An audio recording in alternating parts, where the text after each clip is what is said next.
Hard to believe there's any peace in a place like this, huh? You gotta look for peace no matter where you are, man.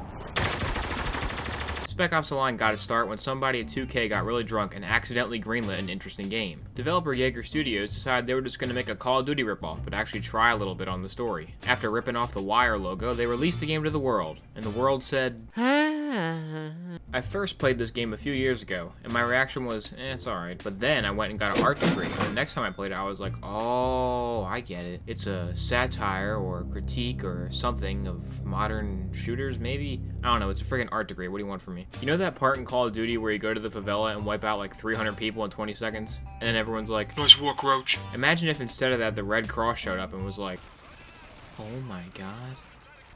What? That's pretty much what Spec Ops is. It's one of those games where the story is the main draw and the game part is just tacked on because nobody would actually watch it if it were a movie. Jason! In order to get to the actually interesting stuff, you gotta slog through the world's most generic third-person cover shooter, which is only enjoyable if you have extremely low standards. Which I do. I mean, I actually liked Mass Effect Andromeda, okay? The gameplay is pretty bland though. You have your standard array of assault rifles, shotties, SMGs, pistols, and sniper rifles. You also have 2 squad mates with you that you can give orders to.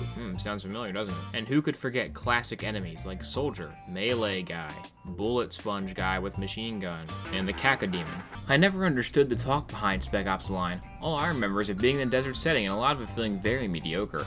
Since I understand subtext, writing convention, agency, and character in both abstract and literal terms,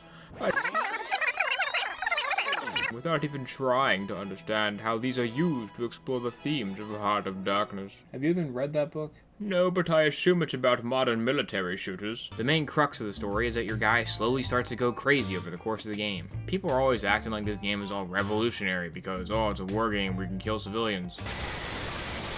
The main guy you play as has Nathan Drake's voice, which is pretty hilarious because by the end of the game, he just runs around shouting expletives and screaming about how he's gonna brutally murder everyone. Run in hell, motherfucker! There's also some cool parts where you have to make a decision, but instead of being like Paragon or Renegade, it actually lets you make the choice through gameplay. For example, I gotta disperse this crowd of people, and I can either just shoot them, or I could shoot up into the air, and then they'll run away because they're scared. The game doesn't tell you that shooting up into the air is even an option, but if you're smart enough, you can figure it out and do it. So I mean, my choice is obvious.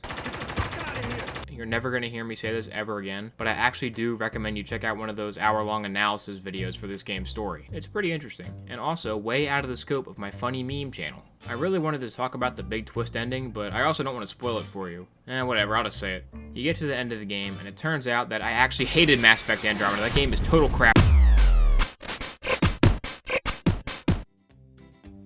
I hope you liked this video of mine.